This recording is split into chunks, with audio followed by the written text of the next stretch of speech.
Hello दोस्तों, चलिए देखते हैं प्राचीन इतिहास, प्राचीन भारतीय इतिहास के स्रोत। आज हम लोग पूरा इस चैप्टर को समाप्त करेंगे। फर्स्ट नंबर चैप्टर है इतिहास का, प्राचीन इतिहास का। आज से हम लोग स्टार्ट कर रहे हैं प्राचीन इतिहास। ठीक है, प्राचीन इतिहास आज ये चैप्टर को ही खत्म कर देंगे। ठीक है, प्राचीन इतिहास, प्राचीन भारतीय इतिहास के स्रोत। प्राचीन इतिहास यानी जो जो हमारे भारत में स्रोत मिले हैं उसी के बारे में देखेंगे। जैसे ऋग्वेद, सामवेद, ये जितने पुराने पुराने हैं उसी के बारे में देखेंगे। ठीक है, यानी प्राचीन भारतीय इतिहास के विषय में जानकारी मुख्य 4 स्रोतों से प्राप्त होती है। कौन कौन स्रोत होता है? धर्म ग्रंथ, ऐतिहासिक ग्रंथ और विदेशियों का विवरण और पुरातत्व संबंधी साक्ष्य से हमारा क्या मिलता है? भारतीय इतिहास के प्राचीन साहित्य माने प्राचीन भारतीय इतिहास के स्रोत प्राप्त होते हैं। कौन कौन? धर्म ग्रंथ से, ऐतिहासिक ग्रंथ से, विदेशियों का विवरण और पुरातत्व संबंधी साक्ष्य प्राप्त होते हैं। अब धर्म ग्रंथ एवं ऐतिहासिक ग्रंथ से मिलने वाली महत्वपूर्ण जानकारियों के बारे में देख लेते हैं। यानी भारत का सर्व प्राचीन धर्म ग्रंथ वेद है। यानी भारत का सर्व प्राचीन, सबसे प्राचीन अगर कहा जाए तो क्या है? वेद है। जिसके संकलनकर्ता कौन है?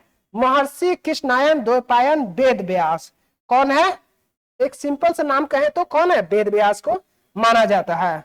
यानी भारत का सर्व प्राचीन धर्म ग्रंथ कौन है? वेद है। जिसके संकलनकर्ता कौन है? वेद व्यास है। वेद व्यास को माना जाता है।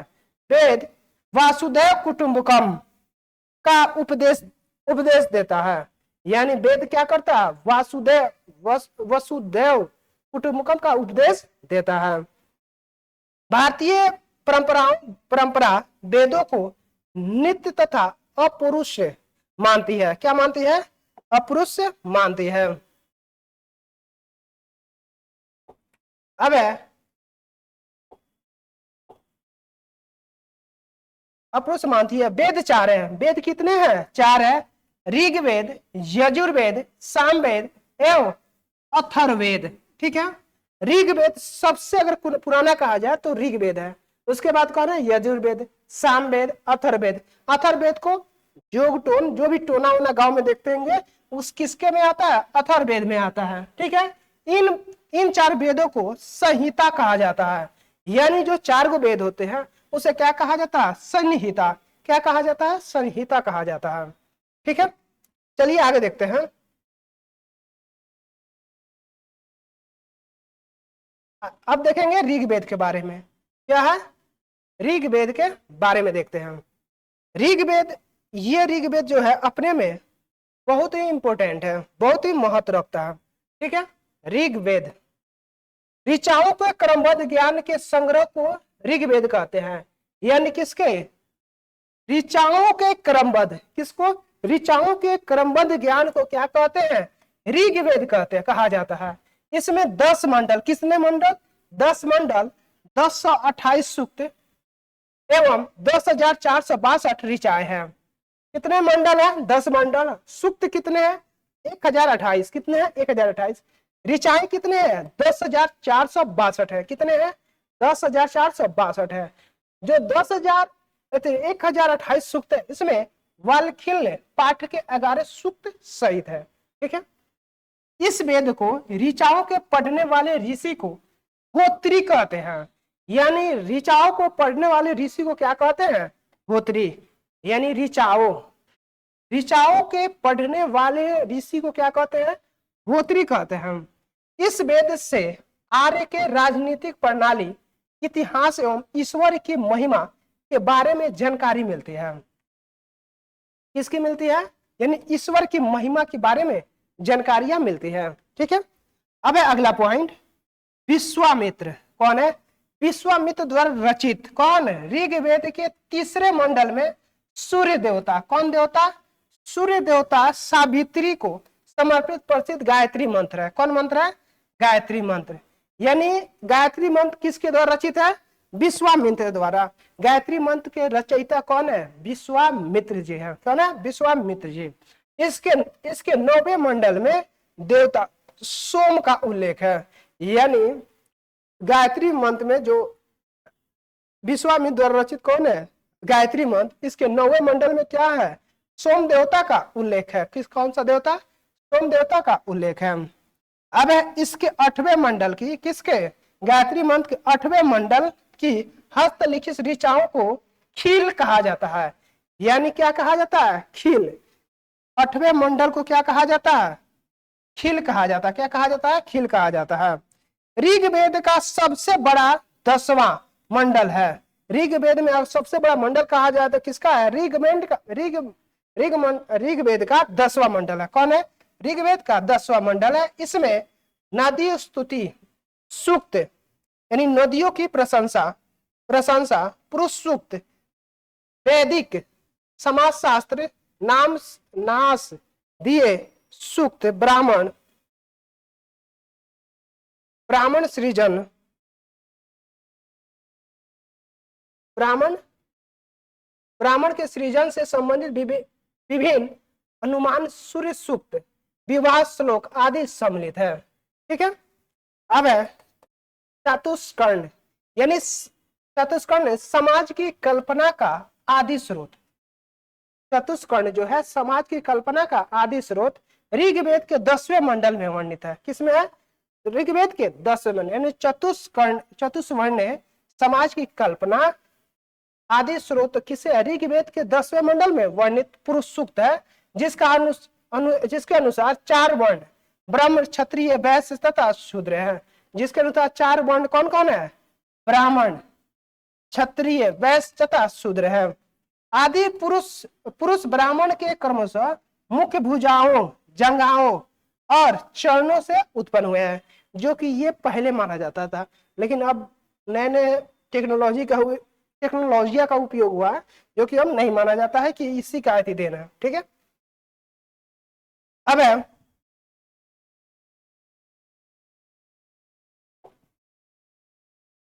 है नोट में देखते हैं धर्म सूत्र 4 प्रकार की जातियों की स्थितियों, व्यवसायों, दायित्वों, कर्तव्यों तथा विशेषाधिकारों में स्पष्ट विभेद करता है। क्या करता है? स्पष्ट विभेद करता है। ऋग्वेद के कई परिच्छेदों में प्रयुक्त अधन्य जिसका वध नहीं किया गया जाता हो शब्द का संबोध किसके लिए किया गया है? गाय के लिए।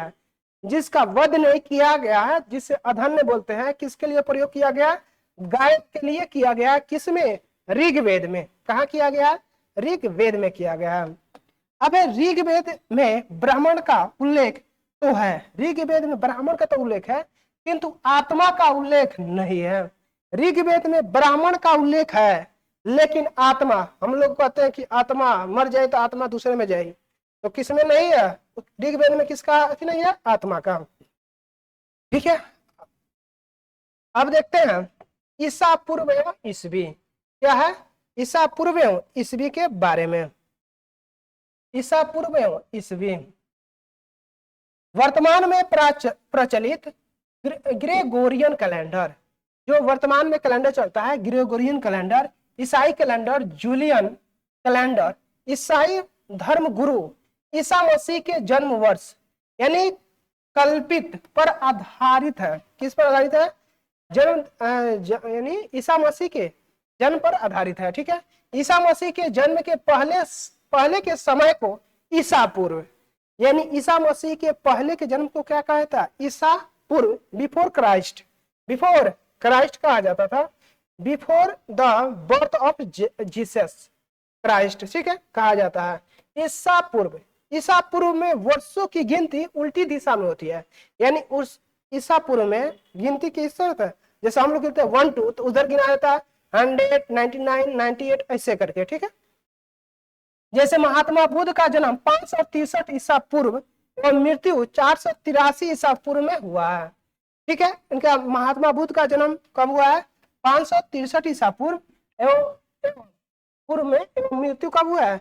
483 ईसा पूर्व में हुआ था। ठीक है। यानी ईसा मसीह के जन्म के 563 वर्ष पूर्व महात्मा बुद्ध का जन्म हुआ था और 483 वर्ष पूर्व मृत्यु हुई थी। कितना वर्ष पूर्व हुई थी? 483 वर्ष पूर्व मृत्यु हुई थी। ईसा मसीह की जन्म तिथि से आरंभ हुआ है सन ईसवी सन कहलाता है। ईसा मसीह की जन्म तिथि से आरंभ हुआ सन ईसवी सन कहलाता है। क्या कहलाता है? ईसवी सन, यानी ईसा मसीह। हम लोग कहते हैं कि कौन ईसवी चल रहा है? 2021वीं। तो किसके नाम पर चलता है? ईसा मसीह। किसके है? ईसा मसीह के जन्म तिथि से आरंभ हुआ है। सन ईसवी सन कहलाता है। सन क्या कहलाता है? ईसवी सन कहलाता है। अब इसके लिए सापेक्ष संक्षेप में ईसवी ई लिखा जाता है। ई को लैटिन भाषा के लिए शब्द एनम डोनेम यानी एडी में भी लिखा जाता है। एडी यानी एनम डोनेम का अर्थ होता है in the year of the Lord, in the year of Lord Jesus Christ. ठीक है।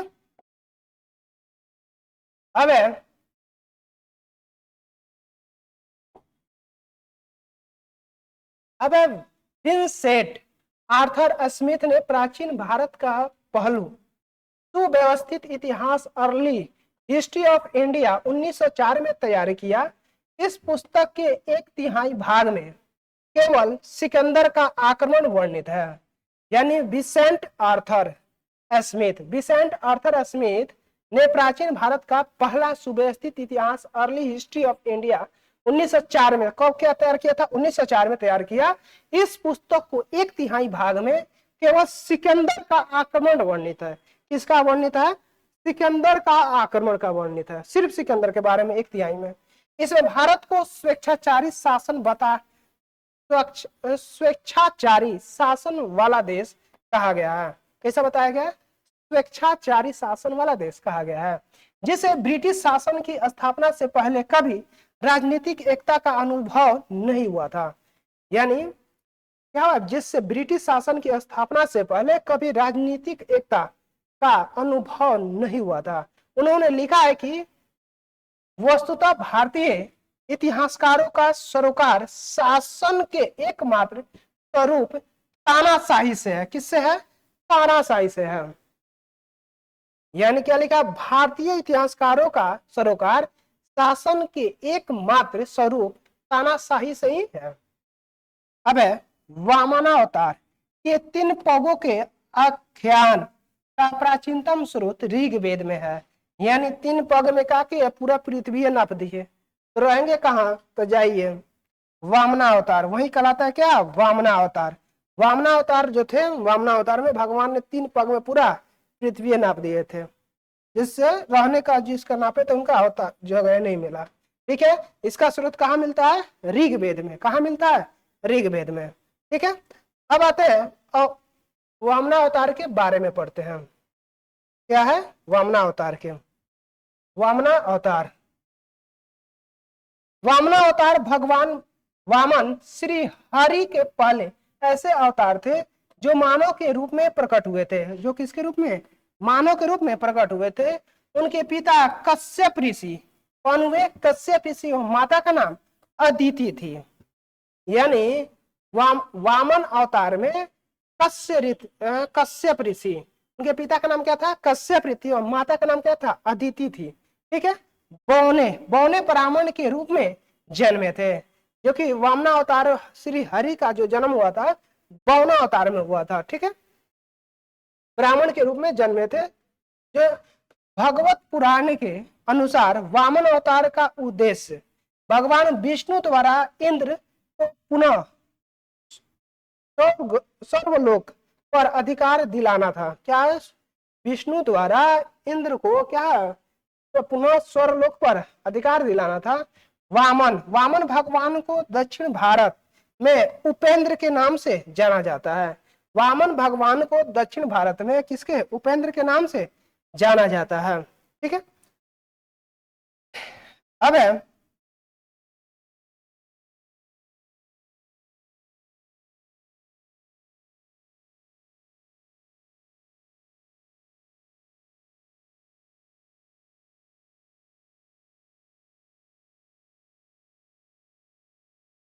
अब आगे देखते हैं।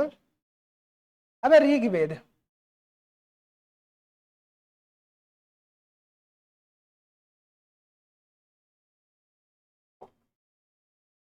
अब ऋग्वेद में इंद्र के लिए 250 तथा अग्नि के लिए 200 ऋचाओं की रचना की गई है। कितनी की गई है? 200 ऋचाओं की रचना की गई है। प्राचीन इतिहास के साधन के रूप में वैदिक साहित्य में ऋग्वेद के बाद शतपथ ब्राह्मण का स्थान है। इसका स्थान है, शतपथ ब्राह्मण का स्थान है। अब नोट है, यूनेस्को ने पुणे के भंडारकर ओरिएंटल रिसर्च इंस्टीट्यूट में संरक्षित ऋग्वेद की 30 पांडुलिपियों को वर्ष 2007 में memory of the world register में एक शामिल किया है। इसमें किया है, memory of the world register में शामिल किया है। कब? 2007 में। अब आते हैं यजुर्वेद के बारे में। इसके बारे में, यजुर्वेद के बारे में।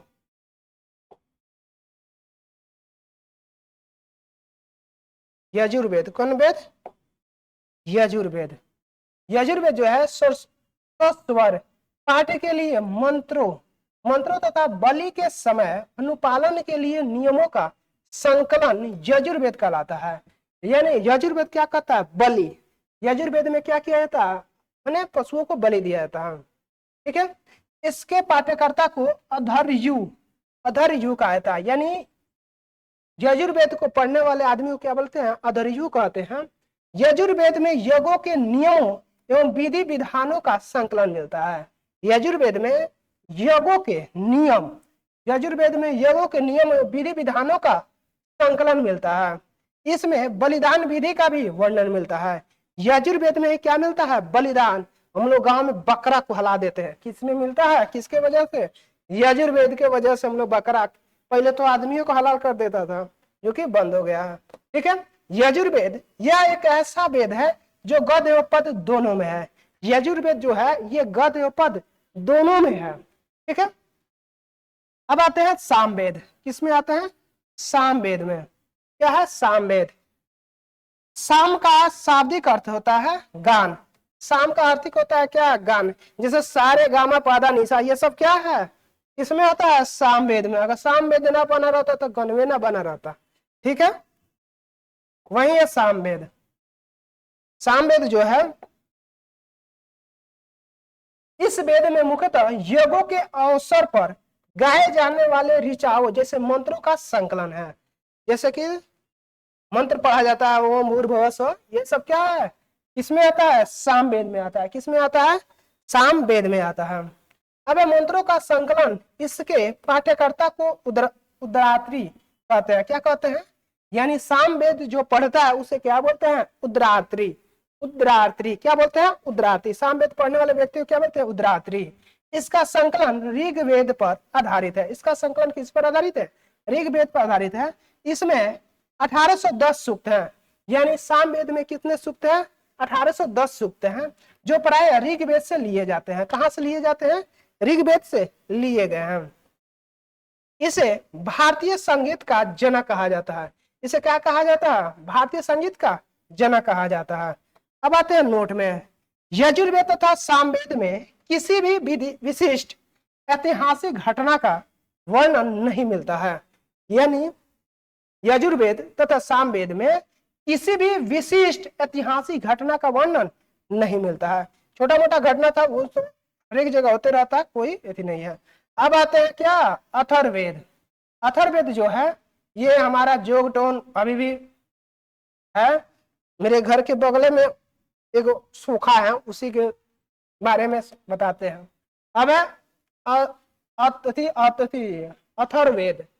अथर्वा ऋषि द्वारा रचित इस वेद में कुल 20 कांड तथा 36 प्रपाठक, 731 सूक्त और लगभग 5987 मंत्र हैं। कितने हैं? 5987 मंत्र हैं। यानी अथर्ववेद के रचयिता कौन है? अथर्वा ऋषि। अथर्ववेद के रचयिता कौन है? अथर्वा ऋषि। इसमें कितने वेद में कुल 20 कांड 36 प्रपाठक और 731 सूक्त और लगभग 5987 मंत्र है। किसमें? अथर्ववेद में। इसे ब्रह्मदेव ने ब्राह्मण नामक ऋषि से दृष्ट मंत्रों का संकलन हो यज्ञ कर्म के ब्रह्मत्व प्रतिपादन अथर्वा गिरस वेद ऋषि अंगरीश दूसरे दृष्टा, भिष्गवेद यानी औषधियों का भरपूर उल्लेख, और क्षेत्रवाद जैसे नामों से भी जाना जाता है। क्षेत्रवाद यानी स्वराज्य रक्षा के लिए राजकर्म से संबंधित बहुत से सूक्त, यानी अथर्वा ऋषि द्वारा रचित इस वेद में कुल 20 कांड, 36 प्रपाठक, 731 सूक्त और लगभग 5987 मंत्र है। इसे ब्रह्म वेद क्या अथर्वाण गिरस वेद, भिष्गवेद और क्षेत्रवाद जैसे नामों से भी जाना जाता है। अथर्वेद में धर्म, अर्थ, काम और मोक्ष सभी अंगों का वर्णन है। यानी अथर्वेद में धर्म, अर्थ, काम और मोक्ष क्या है, सभी अंगों का वर्णन है। पृथ्वी सूक्त अथर्वेद का प्रतिनिधि सूक्त माना जाता है। पृथ्वी सूक्त अथर्वेद का प्रतिनिधि सूक्त माना जाता है। पृथ्वी सूक्त जो है अथर्वेद का प्रतिनिधि सूक्त माना जाता है, जो अथर्वेद के 12वें कांड में है। यानी अथर्वेद के 12वें कांड में क्या है, पृथ्वी सूक्त। अथर्वेद के 12वें कांड में क्या है, पृथ्वी सूक्त है। ठीक है। पृथ्वी सूक्त में राष्ट्रीय भावना का उल्लेख मिलता है। यानी पृथ्वी सूक्त में राष्ट्रीय भावना का उल्लेख मिलता है। ठीक है। अब देखते हैं, इसमें मानव जीवन के सभी पक्षों, गृह निर्माण, कृषि की उन्नति, व्यापारिक मार्गों का गहन खोज, रोग निवारण, समन्वय, विवाह तथा प्रणय गीतों, राजभक्ति, राजा का चुनाव, बहुत से वनस्पतियों एवं औषधियों, साप, वशीकरण, प्रायश्चित, मातृभूमि, महात्म्य आदि का विवरण दिया गया है। यानी अथर्ववेद में सभी पक्षों, गृह निर्माण, कृषि की उन्नति, व्यापारिक मार्गों का गहन यानी खोज, रोग निवारण, समन्वयन, विवाह, प्रणय गीते, राजभक्ति, राजा का चुनाव, बहुत से वनस्पतियों, औषधियों, साप, वशीकरण, प्रायश्चित, मातृभूमि, महात्मा आदि का विवरण दिया गया है। कुछ मंत्रों में जादू टोना का भी वर्णन है। यानी ओम भूर स्वाहा, ये सब कहाँ है जादू टोना, जो जल्दो, ये यही सब हमारे सोखा जी करते रहते हैं, दूसरे को डाइन भूतिन सभी कहाँ से आता है, सब अथर्ववेद के कारण आता है। अथर्ववेद में परिरक्षित को कुरुओं का राजा कहा गया है। अथर्ववेद में परीक्षित को कुरुओं का राजा कहा गया है तथा कुरु देश की समृद्धि का अच्छा चित्रण मिलता है इसमें सभा एवं समिति को प्रजापति की 2 पुत्रियां कहा गया है। इसमें सभा एवं समिति की 2 प्रजापति की 2 पुत्रियों कहा गया है। वेदों की भी कई शाखाएं हैं। वेदों की भी क्या है, कई शाखाएं हैं, जो वैदिक अध्ययन और व्याख्या से जुड़े विभिन्न दृष्टिकोणों का प्रतिनिधित्व करती है। यानी वेदों की भी कई शाखाएं हैं जो वैदिक अध्ययन और व्याख्या से जुड़े विभिन्न दृष्टिकोणों का प्रतिनिधित्व करती है। अब साकल शाखा, अब ऋग्वेद से जुड़ी एकमात्र जीवित शाखा है। ठीक है, जीवित शाखा है। यजुर्वेद को शुक्ल यजुर्वेद और कृष्ण यजुर्वेद को शाखाओं में बांटा गया है। अब मदनंदनी,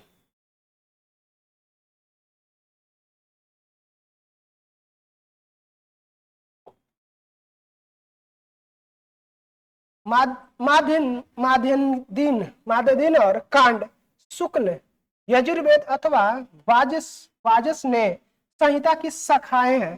कृष्ण यजुर्वेद से जुड़ी शाखाएं जैसे काठक, कनिष्ठल, मैत्रेयनी और तैत्तिरीय है। कौतुम रनायनीय एवं जैमिनीय का तलौकार सामवेद की शाखाएं हैं। अथर्ववेद की 9 शाखाएं थी, जिनमें नाम है पैपलाद, तौद, मौद, शौनक, जाजल, जलद, ब्राह्मण, देवदर्श एवं चरण वैद, इन शाखाओं में शौनक संहिता पूर्ण रूप से उपलब्ध है। पैपलाद संहिता अभी अपूर्ण उपलब्ध है। इसके अतिरिक्त अन्य शाखाओं की कोई भी संहिता उपलब्ध नहीं है। ठीक है, अब नोट में है सबसे प्राचीन वेद ऋग्वेद एवं सबसे बाद का वेद अथर्ववेद है। कौन सा है? अथर्ववेद है। सबसे प्राचीन वेद कौन सा है? ऋग्वेद। सबसे बाद का वेद कौन है? अथर्ववेद है। ठीक है, अब देखते हैं हम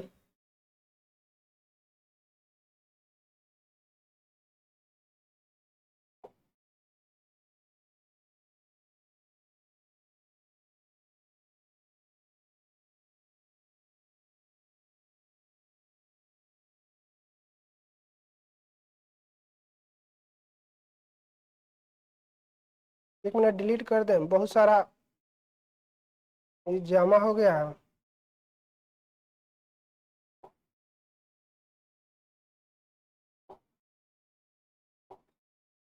तो मालूम ही नहीं था ये सब जमा हुआ है।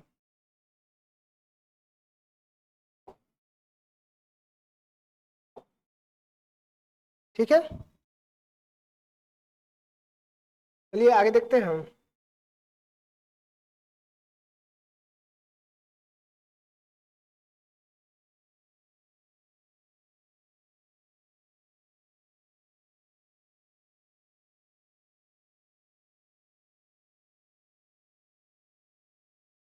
चलिए, अब है ब्राह्मण आरण्यक तथा उपनिषद।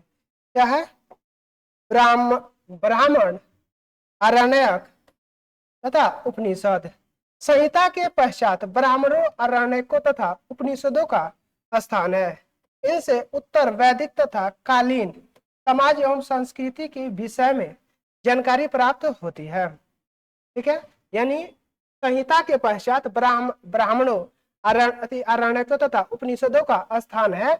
इससे उत्तर वैदिक कालीन समाज एवं संस्कृति के विषय में जानकारी प्राप्त होती है। अब है ब्राह्मण। ब्राह्मण ग्रंथ वैदिक संहिताओं की व्याख्या करने के लिए गद्य में लिखे गए हैं। यानी ब्राह्मण ग्रंथ वैदिक संहिताओं की व्याख्या करने के लिए गद्य में लिखे गए हैं। प्रत्येक संहिता के लिए अलग अलग ब्राह्मण ग्रंथ है, अलग अलग ब्राह्मण ग्रंथ है, जिसे सारणी में दिया गया है।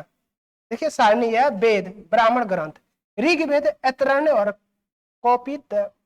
कौपितकी, यजुर्वेद, तैत्तिरीय व शतपथ ब्राह्मण, सामवेद, पंचवीस, अथर्ववेद गोपथ है। क्या है? गोपथ है। अब इन ब्राह्मण ग्रंथों से हमें परीक्षित के बाद अरविंद बिंबिसार के पूर्व की घटनाओं का ज्ञान प्राप्त होता है। यानी इन ब्राह्मण ग्रंथों से हमें परीक्षित के बाद और बिंबिसार के पूर्व की घटनाओं का ज्ञान प्राप्त होता है। ऐतरेय में राजाभिषेक के नियम एवं कुछ प्राचीन राजाओं के नाम दिए गए हैं। कुछ प्राचीन राजाओं के नाम दिए गए हैं।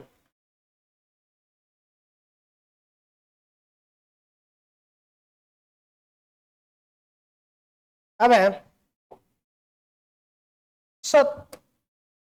शतपथ में गंधार, सल, कैकय, कुरूप, पंचाल, कौशल, विदेह आदि राजाओं का उल्लेख मिलता है। अब वैदिक साहित्य में ऋग्वेद के बाद शतपथ ब्राह्मण का स्थान है। किसका ब्राह्मण स्थान है?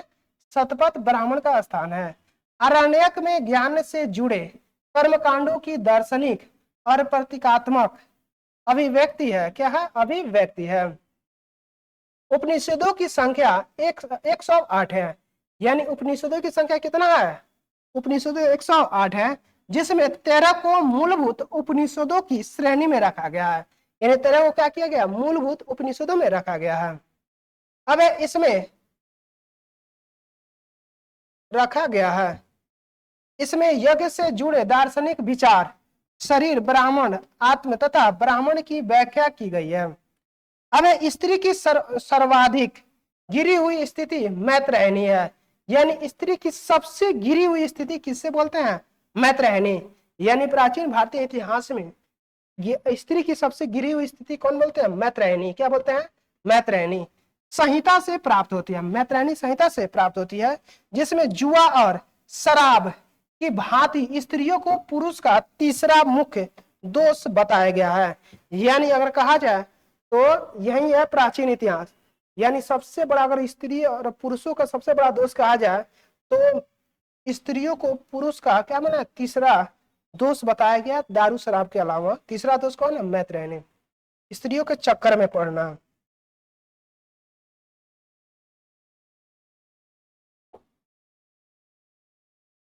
अब शतपथ ब्राह्मण में स्त्री को पुरुष की अर्धांगिनी कहा गया है। ठीक है, यानी शतपथ ब्राह्मण में स्त्री को कहा क्या गया? पुरुषों की अर्धांगिनी यानी मेहरारू कहा गया, अर्धांगिनी यानी औरत कहा गया। ठीक है, जबालोपनिषद, जबालोपनिषद में 4 आश्रमों का उल्लेख मिलता है। जबालोपनिषद में 4 आश्रमों का उल्लेख मिलता है। स्मृति ग्रंथों में सबसे प्राचीन एवं प्रामाणिक मनुस्मृति मानी जाती है।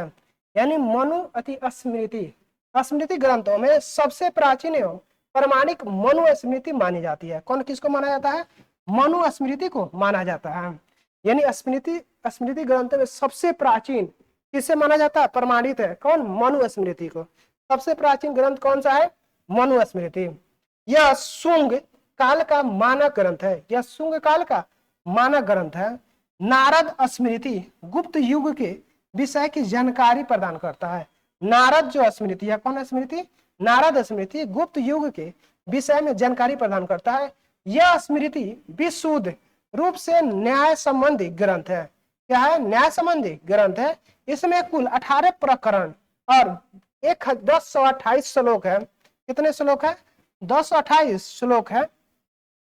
इसमें समाज में होने वाले विवादों, ऋण, व्यापार, संपत्ति, उत्तराधिकार, विवाह, अपराध, दंड आदि से संबंध नियमों और निपटारों की प्रक्रिया का विस्तार से वर्णन किया गया है। किसमें किया गया है? नारद स्मृति में। किसमें किया गया है? नारद स्मृति में कहा गया है ऋण, व्यापार, संपत्ति, उत्तराधिकार, विवाद, अपराध, दंड आदि से संबंधित नियमों का निपटारा भी इसमें किया गया। कौन? नारद स्मृति में। ठीक है, अब आते हैं वेदांग एवं सूत्र के बारे में। क्या है? वेदांग एवं सूत्र के बारे में जानते हैं। वेदांग एवं सूत्र के बारे में। वेदांग एवं सूत्र। वेदों को भली भांति समझने के लिए 6 वेदांगों की रचना हुई है। यानी वेद को भली भांति से समझने के लिए वेदांगों की रचना हुई है। किसका हुई है? वेदांगों की रचना की गई है। शिक्षा, पहला है शिक्षा, शुद्ध उच्चारण शास्त्र। शिक्षा को क्या किया गया? शुद्ध उच्चारण शास्त्र। कल्प यानी कर्मकांडीय विधि। कल्प किसे है? कर्मकांडीय विधि। निरुक्त यानी शब्दों की व्युत्पत्ति का शास्त्र। निरुक्त यानी शब्दों की व्युत्पत्ति का शास्त्र। व्याकरण यानी छंद व ज्योतिष, छंद व ज्योतिष। अब वैदिक साहित्य को अक्षुण्ण बनाए रखने के लिए सूत्र संहिता का प्रणय किया गया है। यानी वैदिक साहित्य को अक्षुण्ण बनाए रखने के लिए सूत्र संहिता का प्रणय किया गया है। सूत्र संहिता का मुख्य उद्देश्य ज्ञान को संक्षिप्त रूप से संरक्षित करना, ताकि उसे आसानी से याद किया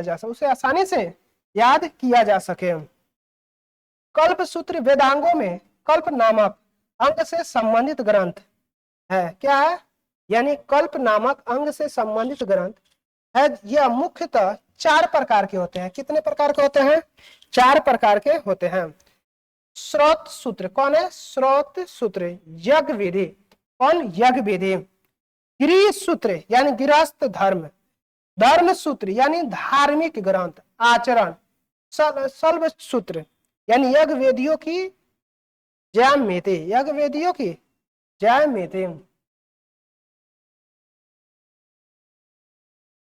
अब एक प्रमुख सूत्रकार है, जैसे गौतम धर्मसूत्र, बौधायन धर्मसूत्र, आप स्तंभ यानी धर्मसूत्र, विशिष्ट धर्मसूत्र, सांख्यन गृह सूत्र, अश्वलायन गृह सूत्र, जैमिनी मीमांसा सूत्र, पाणिनि व्याकरण सूत्र, अष्टाध्यायी में। ठीक है, अब इस सूत्रों में गौतम धर्म सूत्र सबसे प्राचीन माना जाता है, यानी सूत्र में सबसे प्राचीन किसे माना जाता है?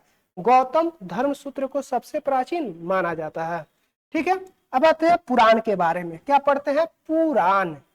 पुराण भारतीय ऐतिहासिक कथाओं का सबसे अच्छा क्रमबद्ध विवरण पुराणों में मिलता है, जैसे विष्णु पुराण हम लोगों ने देखा है।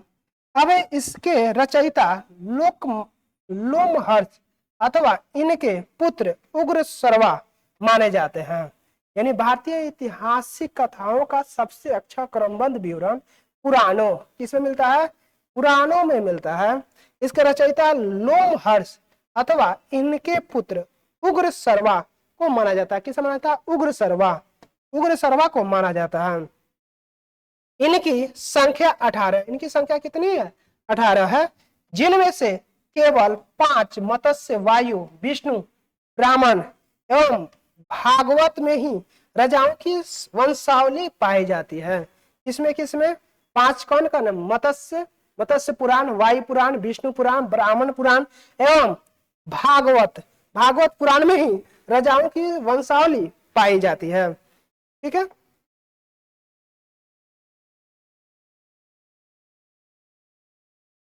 अब देखते हैं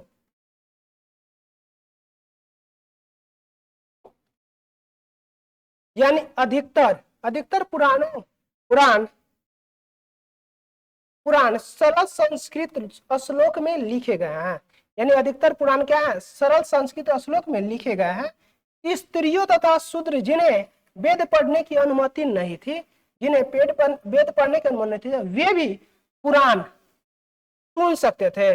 जिन्हें वेद पढ़ने की अनुमति नहीं थी, वो भी वेद क्या पुराण सुन सकते थे। वेद पढ़ने की अनुमति नहीं थी, वो भी पुराण क्या कर सकते थे? सुन सकते थे। पुराणों का पाठ पुजारी मंदिरों में किया करते थे। यानी पुराणों का जो पाठ करते थे पुजारी कहाँ करते थे? मंदिरे हरे राम हरे कृष्णा करते रहते थे। ठीक है, अब है नोट में, पुराणों में मत्स्य पुराण सबसे प्राचीन हो प्रामाणिक है। यानी सबसे पुराना कहा जाए तो कौन सा पुराण है? मत्स्य पुराण है। सबसे पुराना पुराण कौन सा है? मत्स्य पुराण है। अब है सामाजिक एवं सांस्कृतिक दृष्टि से अग्नि पुराण का काफी महत्व है। सामाजिक एवं संस्कृति दृष्टि से अग्नि पुराण का काफी महत्व है, जिसमें राजतंत्र के साथ साथ कृषि संबंधी विवरण भी दिया जाता है। जिसमें राजतंत्र के साथ साथ कृषि संबंधी विवरण भी दिया गया है। अब नोट में है उपनिषदों की रचना पुराणों से पहले हुई है। यानी उपनिषदों की रचना कब कहां से हुई है? पुराणों से पहले हुई थी। अब है बौद्ध जैन एवं अन्य अन्य संहिता। बौद्ध जैन एवं अन्य साहित्य। जातक में बुद्ध की पूर्व जन्म की कहानी वर्णित है। यानी जातक में बुद्ध की पूर्व जन्म की कहानी वर्णित है। हीनयान का प्रमुख ग्रंथ कथा वस्तु पाली भाषा में है। किस भाषा में कथा वस्तु? पाली भाषा में है। संस्कृत कथा वस्तु में है। तो पाली भाषा संस्कृत में है, जिसमें महात्मा बुद्ध का जीवन चरित्र अनेक कथानकों के साथ वर्णित है। क्या है? अनेक कथावाचकों के साथ वर्णित है। अब इसकी रचना स्थरवीर मोगली पुत्र ने लगभग 3री शताब्दी ईसा पूर्व में की थी। यानी इसकी रचना स्थरवीर मोगली पुत्र ने लगभग 3री शताब्दी ईसा पूर्व में की थी। अब जैन साहित्य को आगमन कहा जाता है। जैन साहित्य को आगम कहा जाता है। जैन साहित्य को क्या कहा जाता है? आगम कहा जाता है। जैन धर्म का प्रारंभिक इतिहास कल्प सूत्र से ज्ञात होता है। यानी जैन धर्म का प्रारंभिक इतिहास कल्प सूत्र से ज्ञात होता है। इसके रचयिता भद्रबाहु माने जाते हैं। इसके रचयिता कौन माना जाता है? भद्रबाहु को। इसमें तीर्थकारों, एक मिनट थोड़ा पानी पी ले।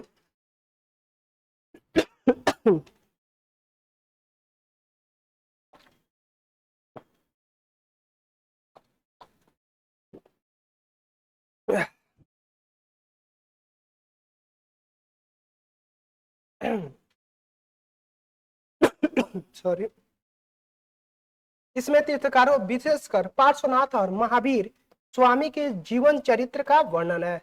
अब है पीयूषण पर्व को के दौरान जैन साधु साध्वी इसका पाठ और व्याख्या करते हैं। जैन ग्रंथ भगवती सूत्र में महावीर के जीवन कृतियों तथा अन्य समकालिकों के साथ उनके संबंधों का विवरण मिलता है। अब नोट, जैन ग्रंथों की रचना प्राकृतिक भाषा में हुई थी। जैन ग्रंथों की रचना कहाँ हुई थी? प्राकृतिक भाषा में हुई थी।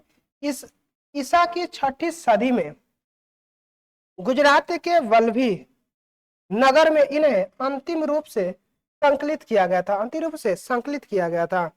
अथर्ववेद के लेखक चाणक्य, कौटिल्य या विष्णुगुप्त है। यह 15 अधिकरणों 180 प्रकरणों में विभाजित है। 180 प्रकरणों में विभाजित है। यह एक विधि ग्रंथ है। इससे मौर्यकालीन इतिहास की जानकारी प्राप्त होती है। इससे मौर्यकालीन इतिहास की जानकारी प्राप्त होती है। अनुवादक शाम शास्त्री है। इसका अनुवादक कौन है? शाम शास्त्री। अब है संस्कृत साहित्य में ऐतिहासिक घटनाओं को क्रमबद्ध लिखने का सर्वप्रथम प्रयास कल्हड़ के द्वारा, किसके द्वारा? कल्हड़ के द्वारा किया गया था। यानी संस्कृत साहित्य में ऐतिहासिक घटनाओं का क्रमबद्ध लिखने का सर्वप्रथम प्रयास किसने किया था? कल्हड़ के द्वारा किया गया था। कल्हड़ द्वारा रचित पुस्तक राजतरंगिणी है। कल्हड़ द्वारा रचित पुस्तक कौन है? राजतरंगिणी। राजाओं की नदी है। राजाओं की नदी है। इस ग्रंथ में 8 स्वर्ग है। इसमें 8 स्वर्ग है जिन्हें तरंगों की संज्ञा दी गई है। जिसमें तरंगों की संज्ञा दी गई है। इसमें प्रारंभ से लेकर 12वीं सदी तक के कश्मीर के शासकों का वर्णन है। यानी इसमें प्रारंभ से लेकर 12वीं सदी तक के कश्मीर के शासकों का वर्णन है। अरबों की सिंध विजय का वृत्तांत चचनामा या फतेहनामा मूल रूप से अरबी भाषा में थी। यानी अरबों की सिंध विजय का वृत्तांत चचनामा या फतेहनामा मूल रूप से अरबी भाषा में थी, जिसका फारसी में अनुवादक 1226 में नसरुद्दीन कुआचा के शासनकाल में अली बिन अबू बकर कुफी ने किया था। अली बिन अबू बकर कुफी ने किया था। अब इसके बाद मिर्जा कालिच बेग ने वर्ष 1900 में चचनामा को अंग्रेजी एवं सिंधी में अनुवाद किया है। ठीक है। अब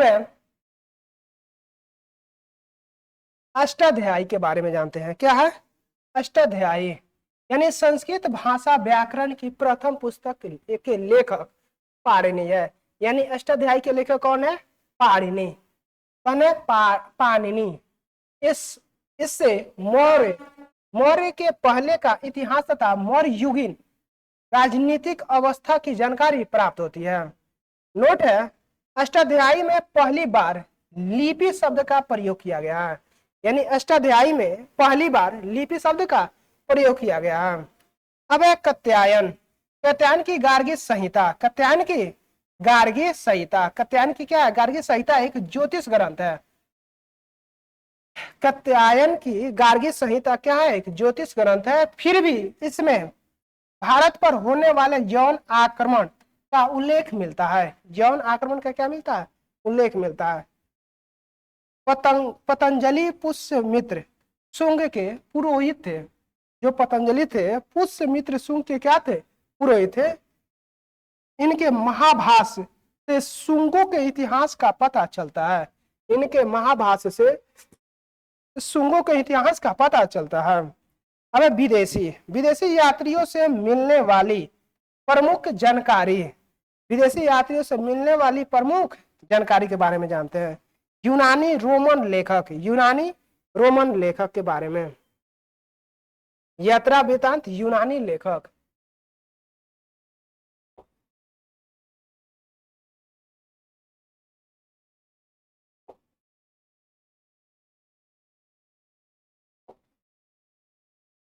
विदेशी विदेशी यात्रियों से मिलने वाली प्रमुख जानकारी। सबसे पहला यूनानी रोमन लेखक, ठीक है, टेसियस। टेसियस यह ईरान का राजवैद था। टेसियस जो था यह ईरान का क्या था, राजवैद था। भारत के संबंध में इसका विवरण आश्चर्यजनक कहानियों से परिपूर्ण होने के कारण अविश्वसनीय है। क्या है, अविश्वसनीय है। अब हेरोडोटस, इसे इतिहास का पिता कहा जाता है। हेरोडोटस को क्या कहा जाता है, इतिहास का पिता। इतिहास का पिता किससे कहा जाता है, हेरोडोटस को कहा जाता है। इसने अपनी पुस्तक हिस्टोरिका, इसने अपनी पुस्तक किसमें, हिस्टोरिका में 5वीं शताब्दी ईसा पूर्व के भारत फारस ईरान के संबंध का वर्णन किया है, परंतु इसका विवरण भी अनुश्रुतियों एवं अफवाहों पर आधारित है। यानी हेरोडोटस के जो 5वीं शताब्दी के बारे में लिखा, ये कुछ विवरण भी अनुश्रुति बिना सुना हुआ और अफवाहों पर क्या है, आधारित है। अब सिकंदर के साथ आने वाले लेखकों में निरयाकस, आनेसिक्रिटस तथा अरिस्टोबुलस के विवरण अधिक प्रामाणिक एवं विश्वसनीय है। सिकंदर के साथ आने वाले लेखकों में निरयाकस, आनेसिक्रिटस तथा अरिस्टोबुलस के विवरण अधिक प्रामाणिक एवं विश्वसनीय है। ठीक है,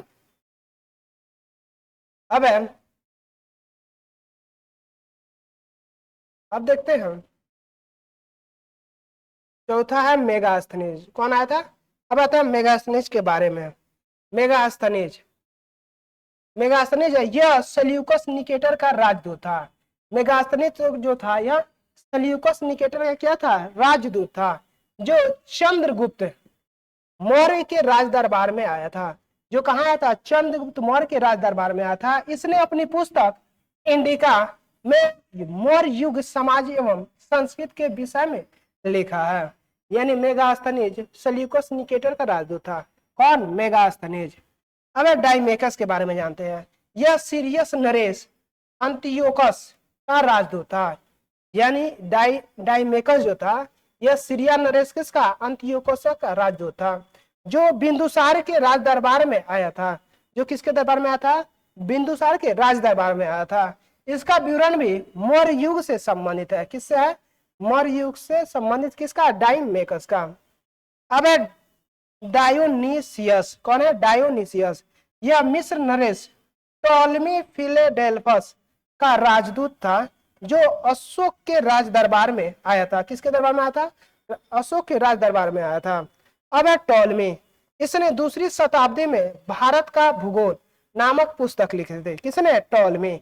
यानी 2री शताब्दी में भारत का भूगोल नामक पुस्तक किसने लिखा था, टॉलमी। अब प्लिनी इसने 1म शताब्दी में नेचुरल हिस्ट्री नामक पुस्तक लिखी है। यानी नेचुरल हिस्ट्री नामक पुस्तक किसने लिखा है, प्लिनी ने। इसमें भारतीय पशुओं, पेड़ पौधे, खनिज पदार्थों आदि के बारे में विवरण मिलता है। अब है पेरिप्लस। क्या है, Periplus of the Erythraean sea. Periplus of the Erythraean sea. इस पुस्तक के लेखक के बारे में जानकारी नहीं है। इस पुस्तक के बारे लेखक के बारे में जानकारी नहीं है। यह लेखक करीब 80 ईस्वी में हिंद महासागर की यात्रा पर आया था। कहाँ आया था, हिंद महासागर की यात्रा पर आया था। इसने उस समय के भारत के बंदरगाहों तथा व्यापारिक वस्तुओं के बारे में जानकारी दी है। वस्तुओं के बारे में जानकारी दी है। अब एक चीनी लेखक के बारे में आता है। किसके बारे में, चीनी लेखक। चीनी लेखक पहला था फाइयान। यानी चीनी यात्री गुप्त नरेश चंद्रगुप्त द्वितीय के दरबार में आया था। यानी चीनी यात्री फाइयान जो था, यह चीनी यात्री गुप्त नरेश चंद्रगुप्त द्वितीय के दरबार में आया था। कौन, फाइयान। इसने अपना विवरण में मध्य प्रदेश के समाज एवं संस्कृति के बारे में वर्णन किया है। इसने मध्य प्रदेश की जनता को सुखी एवं समृद्ध बताया है। यानी फाइयान जो था यह मध्य प्रदेश की जनता को क्या बना, सुखी और समृद्ध बताया है, जो कि यह चीनी लेखक है। अब है संयुगन। कौन है, संयुगन आया। यह 518 ईस्वी में भारत आया। यह 518 ईस्वी में क्या है, भारत आया। ठीक है।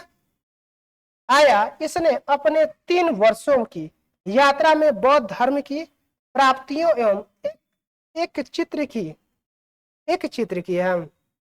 ठीक है। अब वेनसांग के बारे में जानते हैं हम। वेनसांग वेनसांग जब आया था, यह भी चीनी यात्री था। वेनसांग हर्षवर्धन के शासनकाल में भारत आया था। वेनसांग जो था यह किसके शासनकाल में आया था? हर्षवर्धन के शासनकाल में आया था। वेनसांग 629 ईस्वी में चीन से भारतवर्ष के लिए प्रस्थान किया और लगभग 1 वर्ष की यात्रा के बाद सर्वप्रथम वह भारतीय राज्य कपिसा पहुंचा। कहां पहुंचा? कपिसा पहुंचा। बाद में 15 वर्षों तक ठहर कर 645 ईस्वी में चीन लौटा। कब लौटा? 645 ईस्वी में चीन लौटा। वह बिहार में नालंदा जिला स्थित नालंदा विश्वविद्यालय में अध्ययन करने तथा भारत से बौद्ध ग्रंथों को एकत्र कर ले जाने के लिए आया था।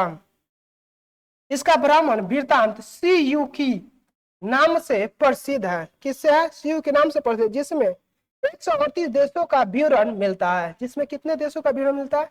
138 देशों का विवरण मिलता है। इसने हर्षकालीन समाज, धर्म तथा राजनीति के बारे में वर्णन किया है। यानी धर्म तथा राजनीति के वर्णन के बारे में किया है। इसके अनुसार सिंध का राजा शूद्र था। इसके अनुसार सिंध का राजा कौन था? शूद्र था।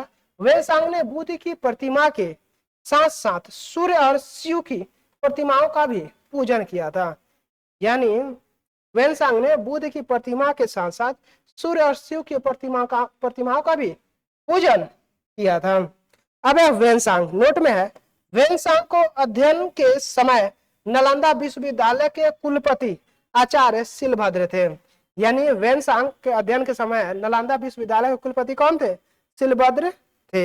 यह विश्वविद्यालय बौद्ध दर्शन के लिए प्रसिद्ध है। यह विश्वविद्यालय नालंदा विश्वविद्यालय किसके लिए? बौद्ध दर्शन के लिए प्रसिद्ध है। अब आते हैं इत्सिंग के बारे में। किसके बारे में? चीनी यात्री इत्सिंग। यह 7वीं शताब्दी के अंत में भारत आया था। इत्सिंग जो था यह 7वीं शताब्दी के अंत में भारत आया। इसने अपने विवरण में नालंदा विश्वविद्यालय, विक्रमशिला विश्वविद्यालय तथा अपने समय के भारत का वर्णन किया है। अब अरबी लेखक के बारे में जानते हैं। अल-बरूनी। क्या है? अल-बरूनी। यह महमूद गजनवी के साथ भारत आया था। अल-बरूनी जो था महमूद गजनवी के साथ भारत आया था। अल-बरूनी ख्वारिज्म या खीव आधुनिक तुर्कमेनिस्तान का रहने वाला था। कहाँ का था? तुर्कमेनिस्तान का रहने वाला था। अरबी में लिखी गई उसकी कृति किताब उल हिंद या तहकीक हिंद भारत की खोज आज भी इतिहासकारों के लिए एक महत्वपूर्ण स्रोत है। इसका अल-बरूनी का यह एक विस्तृत ग्रंथ है। यह क्या है? विस्तृत ग्रंथ है अल-बरूनी का, जो धर्म और दर्शन, त्योहार, खगोल विज्ञान, कीमिया, रीति रिवाज तथा प्रथाओं, सामाजिक जीवन, भार तौल तथा मापन विधियों, मूर्ति कला, कानून, मापन तंत्र, विज्ञान आदि विषयों के आधार पर 80 अध्यायों में विभाजित किया है। कितने अध्यायों में? 80 अध्याय में विभाजित। इसमें राजपूत कालीन समाज, धर्म, रीति रिवाज, राजनीतिक आदि पर प्रकाश डाला गया है। अब इब्न बतूता, इसके द्वारा अरबी भाषा में लिखा गया उसका यात्रा वृत्तांत, जिसे रहेला कहा जाता है। जिसे क्या कहा जाता है? रहेला। इब्न बतूता द्वारा इसके द्वारा अरबी भाषा में लिखा गया यात्रा वृत्तांत क्या कहलाता है? रहेला कहलाता है। 14वीं शताब्दी में भारतीय उपमहाद्वीप सामाजिक तथा सांस्कृतिक जीवन के विषय में बहुत ही प्रचुर तथा सबसे रोचक जानकारियां देता है। ठीक है। 1333 ईस्वी में दिल्ली पहुंचने पर सबकी विद्वानता से प्रभावित होकर सुल्तान मोहम्मद बिन तुगलक ने उसे दिल्ली का काजी या न्यायाधीश नियुक्त किया। ठीक है। अब देखते हैं अन्य लेखकों के बारे में जानते हैं। तारानाथ। कौन आया? तारानाथ। जो तारानाथ है यह एक तिब्बती लेखक था। कहाँ का था? यह तारानाथ एक तिब्बत का लेखक था। इसने कंगयूर तथा तंगयूर नामक ग्रंथ की रचना की। कंगयूर और तंगयूर नामक रचना तारानाथ ने किया था। इसने भारतीय इतिहास के बारे में जानकारी मिलती है। अब मार्को पोलो, यह 13वीं शताब्दी के अंत में पांड्य देश की यात्रा पर आया था। यानी मार्को पोलो था, यह 13वीं शताब्दी के अंत में पांड्य देश की यात्रा पर भारत आया था। ठीक है, इसका विवरण पांड्य इतिहास के अध्ययन के लिए उपयोगी है। अब पुरातत्व संबंधी साक्ष्य से मिलने वाली जानकारी। भारतीय पुरातत्व शास्त्र का पितामह सर अलेक्जेंडर कनिंघम को कहा जाता है। भारतीय पुरातत्व शास्त्र का पितामह किसे कहा था? सर अलेक्जेंडर कनिंघम को कहा जाता है। Alexander Rea, H Longhurst, Robert Sewell, James वर्गेस, वाल्टर इलियट, ये सभी भारत के क्या है पुरातात्विक स्थलों की उत्खनन से संबंधित है। किससे है? उत्खनन से संबंधित है। अब इन लोगों ने भट्टी प्रोलू, घंटासला, अमरावती आदि स्थलों की खुदाई की है। 1400 ईस्वी के अभिलेखों बोगाज कोई, क्या है बोगाज कोई, एशिया माइनर से वैदिक देवताओं मित्र, वरुण, इंद्र और नासत्य, अश्विनी कुमार के नाम से मिलता है। मध्य भारत में भागवत धर्म, वैष्णव संप्रदाय विकसित होने का प्रमाण तक्षशिला के इंडो ग्रीक राजा अंतलिखित का राजदूत होलियोडोरस को बेस नगर विदिशा गरुण स्तंभ लेख से प्राप्त होता है। होलियोडोरस शुंग वंश के राजा भद्र के दरबार में आया था। अब सर्वप्रथम भारतवर्ष का जिक्र हाथी गुफा अभिलेख में है। यानी भारतवर्ष का जिक्र किसमें है? हाथी गुफा अभिलेख में है। अब सर्वप्रथम दुर्भिक्ष की जानकारी देने वाला अभिलेख सौगौरा अभिलेख है। कौन है? सौगौरा अभिलेख है। इस अभिलेख से संकट काल में उपयोग हेतु खाद्यान्न सुरक्षित रखने का भी उल्लेख है। ठीक है, अब सर्वप्रथम भारत में होने वाले हून आक्रमण की जानकारी भीतरी स्तंभ लेख से मिलता है। यानी सर्वप्रथम भारत पर आक्रमण होने वाला जो भी आक्रमण हुआ था किससे मिलता है? हून भीतरी स्तंभ लेख से मिलता है। सती प्रथा का पहला लिखित साक्ष्य एरन अभिलेख से मिलता है। यानी सती प्रथा का जो भी साक्ष्य था कहां से मिलता है? एरन अभिलेख से मिलता है। ठीक है, अब सतवाहन राजाओं का पूरा इतिहास उनके अभिलेखों पर आधारित है, लिखा गया है। रेशम बुनकर की श्रेणियों की जानकारी मंदसौर अभिलेख से प्राप्त होता है। रेशम बुनकर की श्रेणियों का जानकारी कहां से? मंदसौर अभिलेख से प्राप्त होती है। अब कश्मीरी नौपाषाणिक पुरास्थल बुर्ज होम के गर्तावास यानी गड्ढा घर का साक्ष्य मिलता है। इसमें उतरने के लिए सीढ़ियां होती थी। यहाँ मनुष्य के साथ साथ उसके पालतू कुत्ते भी दफनाने की प्रथा प्रचलित थी। ठीक है, अब पूरा स्थल उस स्थान को कहते हैं जहां औजार, बर्तन और इमारतें जैसी वस्तुओं को अवशेष मिलते हैं। ठीक है,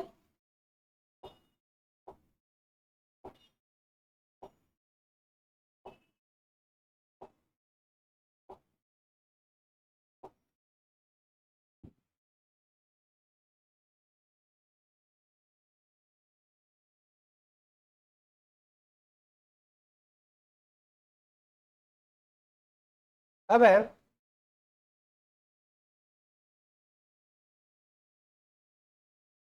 प्राचीनतम सिक्कों को आहत सिक्के कहा जाता है।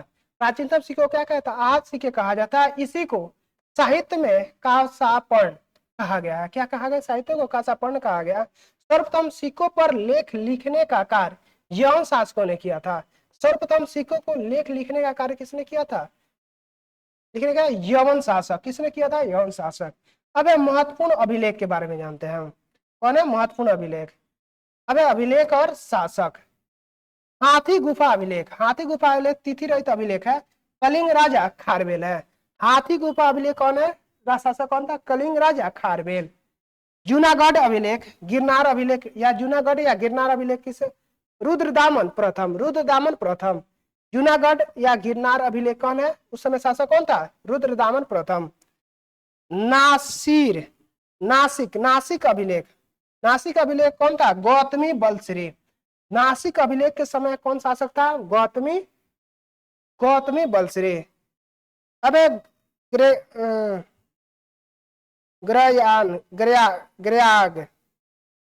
ग्रयाग स्तंभलेख। प्रयाग स्तंभलेख यानी समुद्रगुप्त। प्रयाग स्तंभलेख कौन है? समुद्रगुप्त। अब एहोल अभिलेख जो है पुलकेशिन द्वितीय। एहोल अभिलेख के समय कौन था शासक? पुलकेशिन द्वितीय। मंदसौर अभिलेख के समय में कौन था? मालवा नरेश यशोवर्मन। मालवा नरेश यशोवर्मन। ग्वालियर अभिलेख के समय कौन था? प्रतिहार नरेश भोज। प्रतिहार नरेश भोज था। कौन था? प्रतिहार नरेश भोज।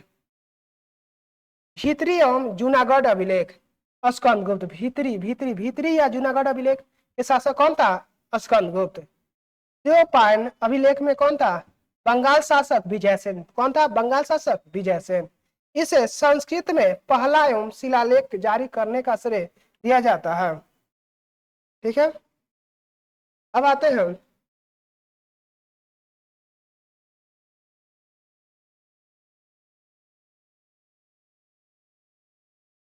थोड़ा सा और है, देख लेते हैं हम। अब नोट है ये ना, रेड पॉइंट है, थोड़ा सा ध्यान से सुनिएगा। यह अभिलेखों का अध्ययन पूरा लेख शास्त्र यानी द्विग्राफी कहलाता है और इनकी तथा दूसरे पुराणों में दस्तावेजों की प्राचीनतम तिथि को अध्ययन को पुराण लिपि शास्त्र कहते हैं। क्या कहता है? पुरालिपि शास्त्र। आप लोग बुक में देखते रहिएगा। सबसे अधिक अभिलेख मैसूर में मुख्य पुरालेख शास्त्री के कार्यालय में संग्रहित है। आरंभिक अभिलेख प्राकृतिक भाषा में है। आरंभिक लेख क्या है? प्राकृतिक भाषा में है। सबसे पुराने अभिलेख हड़प्पा संस्कृति के है। सबसे पुराना अभिलेख किसका है? हड़प्पा संस्कृति के।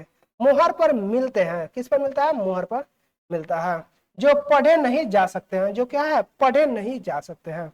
अभिलेखों में संस्कृत भाषा ईसा की दूसरी सदी में मिलने लगती है। यानी अभिलेखों में संस्कृत भाषा में ईसा की दूसरी सदी से मिलने लगती है और चौथी पांचवी सदी में इसका सर्वत्र व्यापक प्रयोग होने लगा है। अभिलेखों में प्रादेशिक भाषा का प्रयोग 9वीं 10वीं सदी में होने लगा है।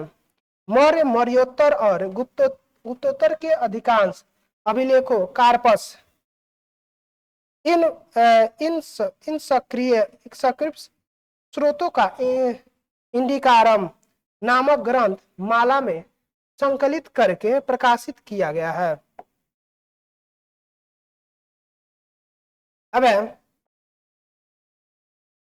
समुद्रगुप्त की वीणा बजाती हुई मुद्रा वाले सिक्के से उसके संगीत प्रेमी होने का प्रमाण मिलता है। यानी समुद्रगुप्त की वीणा बजाती हुई मुद्रा वाले सिक्के से उसे संगीत प्रेमी होने का साक्ष्य मिलता है। अब अरिकमेडु पुदुचेरी के निकट रोमन सिक्के प्राप्त हुए थे। यानी अरिकमेडु से रोमन सिक्के प्राप्त हुए हैं। कहाँ? पुदुचेरी के निकट। नोट में है सबसे पहले भारत के संबंध में वर्मा यानी सुवर्ण भूमि वर्तमान में म्यांमार, मलाया, स्वर्णद्वीप, कंबोज और जावा यो द्वीप से स्थापित हुए हैं। यानी सबसे पहले भारत के संबंध वर्मा, मलाया, कंबोडिया और जावा स्थापित हुए। ठीक है, यहाँ पे हमारा फर्स्ट चैप्टर समाप्त होता है। सेकेंड चैप्टर जो है, सेकेंड चैप्टर प्रागैतिहासिक काल है, जो कि अगला वीडियो में देखेंगे। Thank you for watching, like share and subscribe. ठीक है, थैंक यू।